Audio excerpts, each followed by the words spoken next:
ביום ראשון נחגוג את כניסתה של השנה החדשה, שנת תשפ"ג. זו הזדמנות גם להתחדש בלוח שנה חדש ויפה.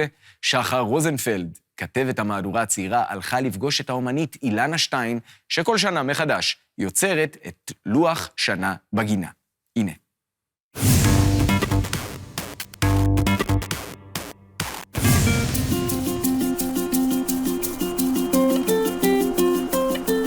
היום באנו לפגוש את אילנה, שמציירת לוח שנה בגינה.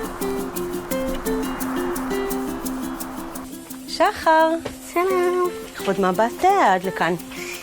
שואלים אותך מציירת לוחות שנה בגינה? באמת? כן. יאללה, איזה מרגש. אז מה את אומרת? נתחיל? יאללה.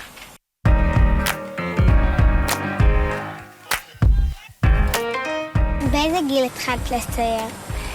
אז אני לא זוכרת מתי התחלתי לצייר, אבל ההורים שלי מספרים שכשהייתי בת 2 ציירתי אישה שהולכת עם עגלה ותינוק. ועדיין יש לי את הציור הזה מגיל 2. זה הרבה זמן. נכון. למה דווקא בחרת לעשות לוחות שנה?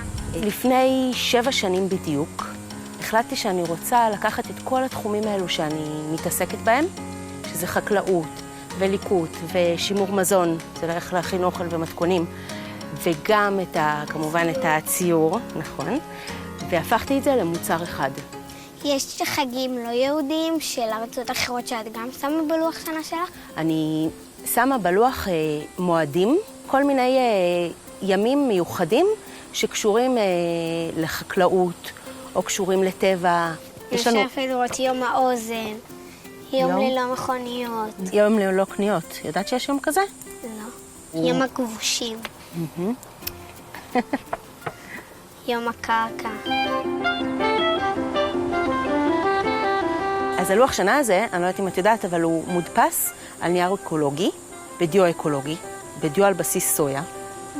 ואחרי שמסיימים להשתמש בלוח שנה, אפשר פשוט לזרוק אותו לקומפוסט, והוא יהפוך לדשן. שזה ממש ממש חשוב לי, כי אני מאמינה שאנשים יכולים לעשות שינוי בעולם. למחזר. כן, למחזר, ושאנחנו יכולים להפוך את הזבל שלנו לאדמה, ולעשות עולם שהוא יותר נקי, פחות מזוהם.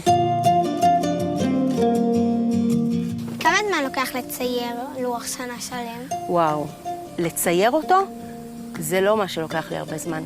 מה שלוקח לי הרבה זמן זה לאסוף את כל המידע ולהחליט איזה מידע ייכנס בכל חודש. אחרי שאני מחליטה את זה, אז אני מתחילה לצייר, וכל התהליך הזה, כל שנה אני עובדת על זה בערך 3 חודשים, אבל ממש ממש ממש באינטנסיביות, ממש מהבוקר עד הלילה, אני רק עובדת על זה ורק חושבת על זה ורק מדברת על זה. משיגים את הלוחות שנה שלך ואת הציורים שלך? אז קודם כל יש לנו אתר. לאתר קוראים, נותנת לך ניחוש אחד? לוח שנה בגינה. יפה, כל הכבוד. ובאתר הזה בעצם יש גם מלא מלא מלא מידע, וגם יש חנות שאפשר לקנות בה גם את הלוחות שנה וגם את היומנים. יש יומן. גם יומן? זה המתנה בשבילך. כן, וואו, זה ממש יפה. איזה כיף, אה? כן. תודה רבה, למדתי המון, ממש היה לי כיף אצלך. וואי, תודה לך, היית מה זו מקסימה, והיה מה זה כיף לפגוש אותך. ושאלת אותי שאלות שגרמו לי לחשוב על דברים. אז תודה. תודה גם על היומן, תודה רבה.